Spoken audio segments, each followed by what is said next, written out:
Let's draw a cell with the receptor on the surface.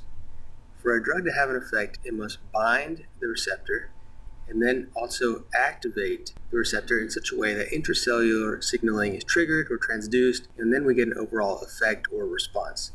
We call a drug that binds and actually activates the receptor an agonist. A drug that actually binds but does not lead to activation of the receptor is called an antagonist. And a drug that binds the receptor and results in a partial activation of the receptor to create a weaker response is called a partial agonist. Now, the tendency that a drug will bind to an available receptor at any given moment to form a drug-receptor complex, that defines our affinity. Now, the tendency of when this drug-receptor complex is made for the drug to activate and get a response, that is called efficacy. They're going to test you on these high-yield concepts with graphs because they know that graphs make us uncomfortable. The first figure, labeled A, shows us how adding a competitive antagonist shifts the graph over to the right. Now, why does the curve shift to the right? Remember that a competitive antagonist will literally compete with the agonist at the binding site on the receptor, right there. This makes it less probable that the agonist will be able to bind. This means that we have to shift on the x-axis and increase the agonist dose. This is in order to increase the probability the agonist will bind the receptor instead of the antagonist. Because a higher agonist dose is now required, we have decreased the agonist potency. But the efficacy is unchanged because the ability of the agonist to induce a percent maximal response when it does bind to the receptor does not change in the presence of a competitive antagonist. Competitive antagonists bind to the same receptor as the agonist, and because of the reversibility dependent on the agonist concentration, the competitive antagonist inhibitory effects can be surmounted by just adding more of the good stuff, more agonist. Now we talk about non-competitive antagonists. This graph demonstrates what happens when you add a non-competitive antagonist in the presence of an agonist. This is the agonist alone compared to the now combination of the two, so agonist plus non-competitive. We compare it to the efficacy of the agonist alone using the value on the x-axis, the percent of maximum effect. Notice how the agonist alone has a pretty good efficacy. For a 1 unit dose, we get 50% of the maximum effect. That's pretty efficacious for the agonist alone. Now there's going to be a decrease in agonist efficacy because the non-competitive antagonist limits the ability of the agonist receptor complex to trigger the same amount of effect from the target tissue. Even though there's a drop in efficacy, it's important to note that there's no change in the affinity, or Km, because a non-competitive antagonist has nothing to do with the tendency of an agonist to bind a receptor. This is because a non-competitive antagonist does not compete at the same location on the receptor, the agonist. After completely forgetting all of this stuff, it was hard when studying for step 1 to understand how non-competitive inhibitors change variables like efficacy. I came up with a pretty lame example, but it works. So imagine that this car key here is the agonist, the car ignition keyhole is the receptor, this parking brake is our non-competitive antagonist, and our effect is velocity of the car accelerating. So the agonist, our key, fits perfectly in the keyhole, our receptor, and the engine starts no problem. We push all the way down on the gas pedal, which is the only way we drive, and we can go a maximum velocity of 50 miles per hour. Wait a second, this is much slower when I floored the car before. When I didn't have the parking brake on, I could go 100 miles per hour. We usually reach 100 miles per hour when the non-competitive antagonist is not there, when the parking brake is off. But now, with this parking brake in place, I can only hit 50 miles per hour. So this is non-competitive antagonist. Let's look at this on a graph. The non-competitive antagonist, the parking brake, is limiting the maximum effect that we can get. We used to go 100, and now we can only go 50 miles per hour.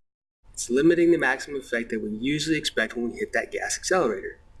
This is a decrease in efficacy. This is an important thing to get in your mind. Now we have a partial agonist alone.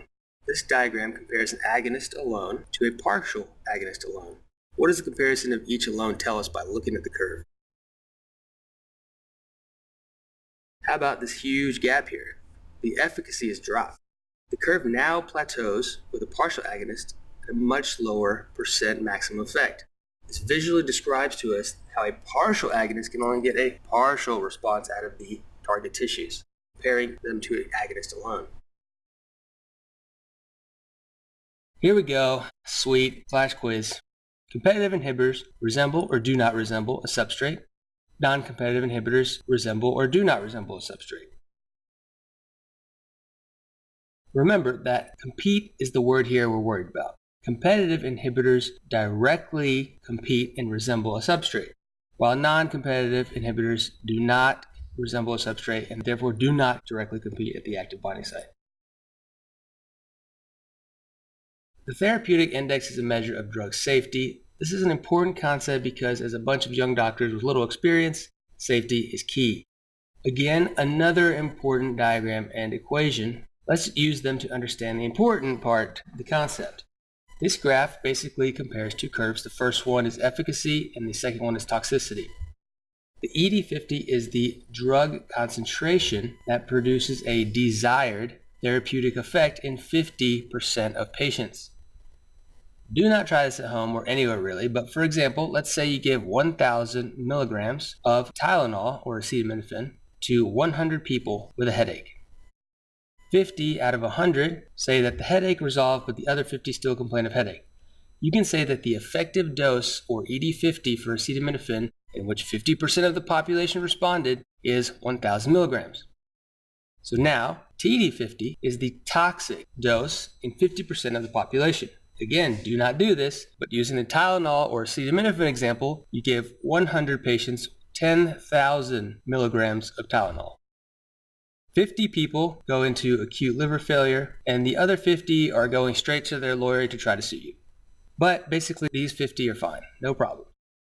This means that the toxic dose, or TD50, of acetaminophen is 10,000 milligrams.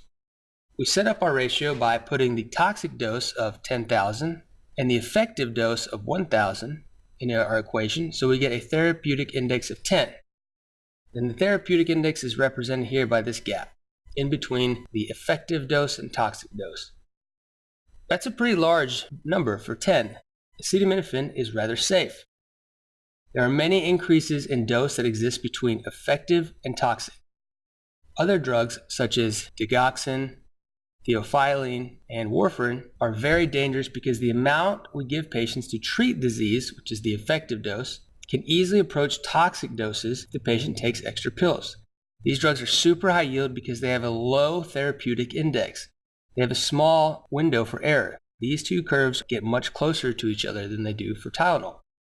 Also included in this is lithium. This is why psychiatric patients on lithium and heart failure patients taking digoxin have their blood analyzed regularly. We need to check the serum levels of lithium and digoxin to make sure we stay within the normal therapeutic range. Now, who takes warfarin and how do we monitor it? Patients with atrial fibrillation or a history of ischemic stroke, and we look at their prothrombin time and INR, which is the normalized ratio for prothrombin time. Now, for clarification, LD50 is the term used in studies when they're animals because toxicity for them is death. Okay, squad, time to test us with 2 clinical vignette questions. Just a heads up, this is a tricky one. A 25-year-old man is brought to the hospital with symptoms of confusion and lethargy. Laboratory workup reveals markedly elevated liver transaminases and a decreased ceruloplasmin. Physical examination reveals the findings shown here. The drug used to treat the cause of this patient's underlying disease, an example of which agent? This is something step 1 will do. You have to be able to integrate things. Before we can even answer the question, we have to be able to recognize that these are Kaiser-Fleischer rings, created from the chronic deposition of copper in the cornea. You see this everywhere. In combination with the elevated LFTs and also low ceruloplasmin, we should be thinking about which disease? Wilson. Remember, this is an autosomal recessive disease due to a mutation in the hepatic copper transport protein, which is APT7B. Without a properly functioning copper pump protein, not only will copper accumulate in hepatocytes and cause hepatocyte death, shown as elevated LFTs, but also all of our ceruloplasmin will be missing its copper component. If ceruloplasmin is missing copper, the ceruloplasmin is quickly degraded and cleared out of the body much faster. This is why low ceruloplasmin levels are key in diagnosing Wilson disease. What is the drug that we give when there's too much copper in the body in Wilson disease? Well, we need to give a copper chelator, such as D-penicillamine. Now we still have to answer the question. So which one is it? It's a chemical antagonist. Chelators, such as D-penicillamine, directly bind to the agonist and prevent it from binding to tissue receptors. This is called a chemical antagonist. It's not something that was included in this section, but these are the kind of questions that you need to prepare for. Knowing the fundamentals will get any question right anytime. All of the other listed options directly compete at the target receptor and do not directly interact with the drug or molecule that we are worried about. Alright, guys, I know that last one was kind of dirty, so this one will be better to finish on.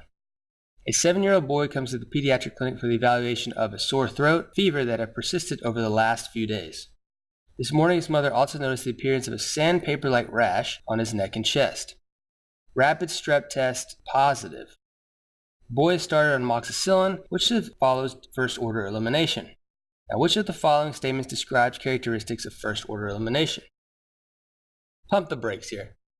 Always read the punchline before you read the entire vignette.